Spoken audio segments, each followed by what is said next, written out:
Hello friends, आज class 10 से linear question से कुछ कंसेप्ट बताएंगे, उसके ऊपर एक क्वेश्चन सॉल्व करेंगे। अगर हमारे पास दो लीनियर इक्वेशन है तो वो दो तरह के सॉल्यूशंस हमको देती है। एक देती है कंसिस्टेंट सॉल्यूशन और एक देती है इनकंसिस्टेंट सॉल्यूशन।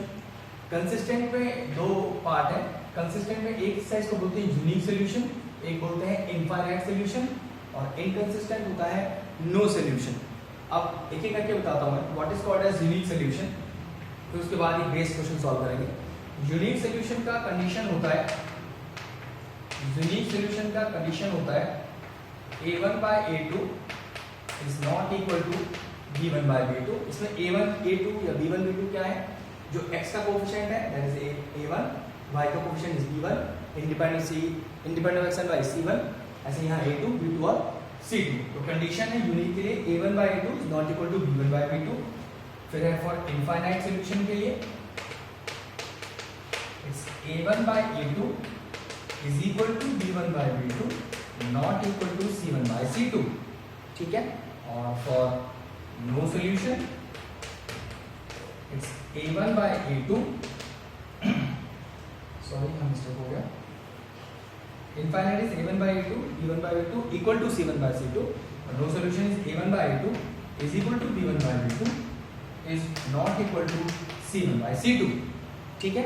इन कंडीशंस को यूज करना है। एक चीज और बताता हूँ कि अगर हमने ग्राफ ड्रॉ किया और ग्राफ में हमें इंटरसेक्टिंग लाइंस मिल रही हैं तो समझ जाइएगा कि सॉल्यूशन यूनिक है। अगर लाइन ओवरलैप कर रही है, कोइंसिडेंट लाइंस है, तो सॉल्यूशन इनफाइनाइट है। और दो पैरेलल लाइंस मिल रही है ग्राफ पर तो वो नो सॉल्यूशन है। ठीक है। अब मैं आपको इसके ऊपर बेस्ड एक क्वेश्चन सॉल्व करके दिखाता हूं।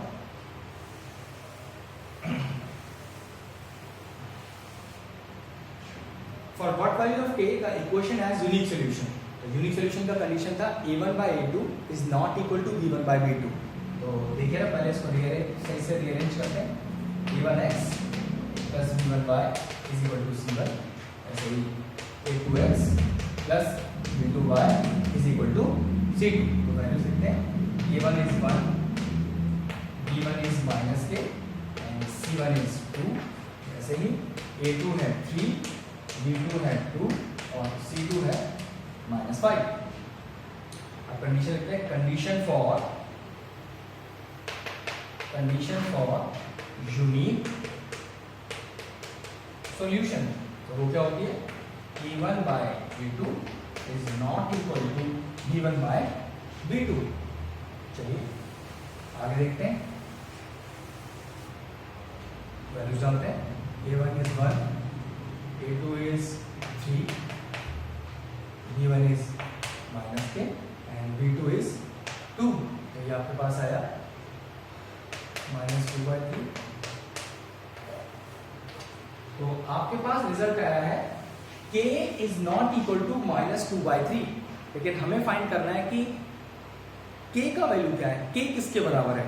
और रिजल्ट आया कि k बराबर नहीं है -2/3 के। तो फिर k किसके बराबर है? तो final answer is therefore k has all the values except -2/3। इसका मतलब ये कि k -2/3 को छोड़ के सबके बराबर है। ठीक है, फिर समझ लीजिए एक बार और। k is not equal to -2/3। हमें निकालना है कि k किसके बराबर है, और हमारा आंसर है कि k बराबर नहीं है -2/3 के। तो इसका मतलब हो गया कि -2/3 को छोड़ के k सबके बराबर है। तो हमारी लाइन है से therefore k has all the values except -2/3। That's all. हमारे व्यूअर्स को हमारे वीडियोस पसंद आ रहे हैं तो आप हमें सब्सक्राइब करें और आप अपनी क्वेरी हमें भेज सकते हैं। आप क्वेरी मेल कर सकते हैं। हमारा ईमेल आईडी है mittal.deltainstitute@gmail.com। आप अपना नाम, अपनी क्लास और कहाँ से आप हमें क्वेरी भेज रहे हैं वो लिखना ना भूलें। That's all.